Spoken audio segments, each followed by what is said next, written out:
నమస్కారం. నేను మీ doctor చిన్నమై లంజిరెడ్డిని. Graduates సమస్యల పరిష్కారానికి మీ గొంతుకనే వస్తున్నాను. మీ మద్దతు నాకు అందించి నా అభ్యర్థిత్వాన్ని బలపరిచి మొదటి ప్రాధాన్యత ఓటు వేసి గెలిపించాలని ప్రార్థిస్తున్నాను. భారత్ మాతాకి జై.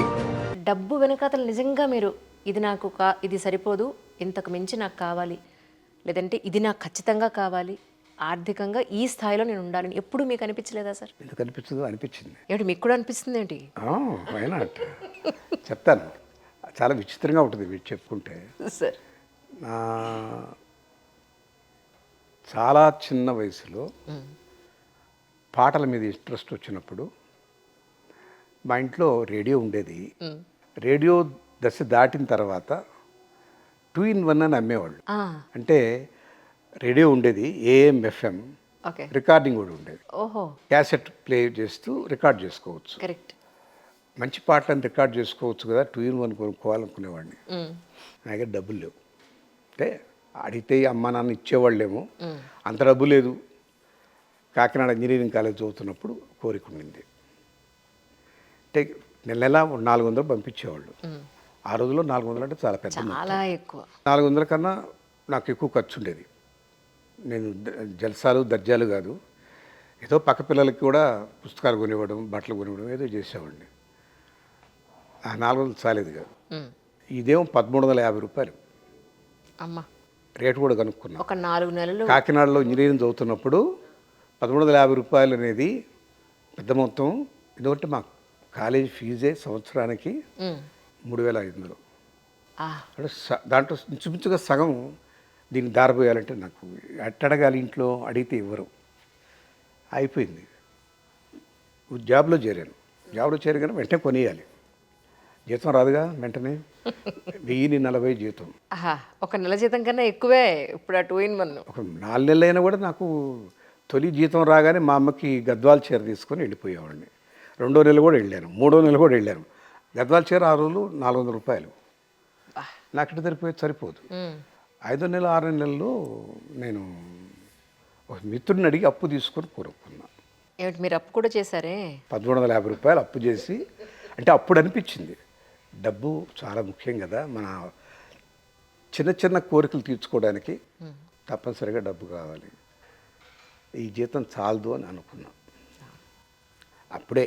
కానీ ఆ అప్పు తీర్చేసాను, అన్నీ అయిపోయినాయి. కానీ మీరు ఆశ్చర్యపోతారేమో, ఇప్పుడు అలాంటి మ్యూజిక్ పెట్టినటువంటి ట్యాబ్లెట్స్ వచ్చినాయి, లేదా ఒకప్పుడు ఇవి వచ్చినాయి పెన్ డ్రైవ్స్, CDs, కొన్ని 100,000, 1,000 తయారు చేసి పెన్ డ్రైవ్స్ కూడా 5,000, 6,000 ఇచ్చేసాను.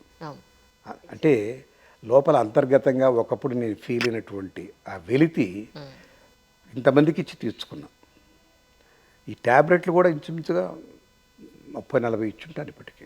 40,000, 50,000. సో ఆ స్థితికి నేను ఎదిగానంటే భగవంతుడి కృప. 1350 అప్పు చేసిన వాడిని ఇప్పుడు 40,000, 40-50 ఇచ్చేసాను. లేదులేండి, ఈ రోజుకి కూడా నేను నా కళ్ళతో చూసింది, నెలకు వచ్చేటప్పటికి కొన్ని లక్షల రూపాయలు మీరు చాలా ఉదార స్వభావంతో దానం చేస్తూ ఉంటారు. ఎవరో సెక్యూరిటీ వాళ్ళకి మొన్న నేను ఇంత ఇచ్చేస్తానయ్యా, ఫస్ట్ నువ్వు ఏంటో చూడు, అమ్మాయికి ఏంటో చూడని గురువారెడ్డి గారితో మీరు మాట్లాడుతున్నప్పుడు నాకు ఎంత ఆశ్చర్యం అనిపించిందో అసలు. 1,00,000 రూపాయలు. అదే అంటున్నాను.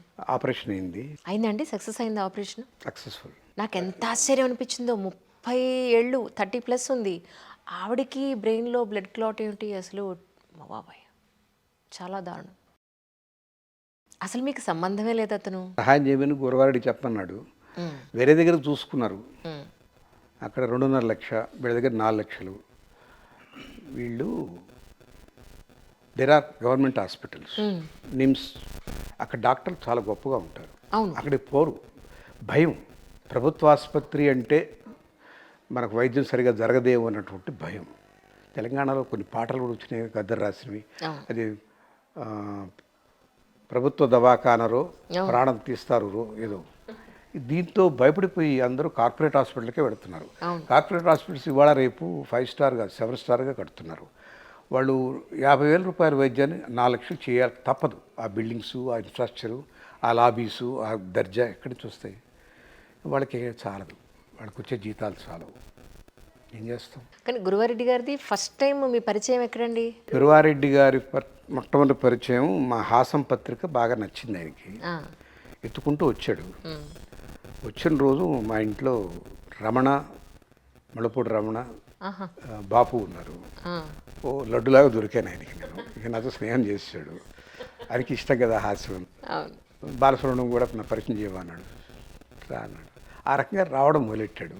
హాసం నుంచి, బాపు రమణ నుంచి, బాలసుబ్రహ్మణ్యం నుంచి అతుకుపోయి నీ దగ్గరే ఉంటే నేను వాళ్ళని పాట వినొచ్చు, వాళ్ళని పుస్తకాలు చదవచ్చు అని తన ఇల్లు అమ్మేసుకొని మీ పక్కనే వచ్చి పక్కనే స్థలం ఇప్పించమంటే ఇప్పించి, నేను దేవుణ్ణి నమ్మను అనే నాస్తికుడు ఆయన. ఆయన ఇంటికి శంకుస్థాపన కూడా చేయించి నేను మావిడ పూజ చేసి ఆ ఇల్లు కట్టించాం. అప్పటి నుంచి ఉంటాడు అక్కడే.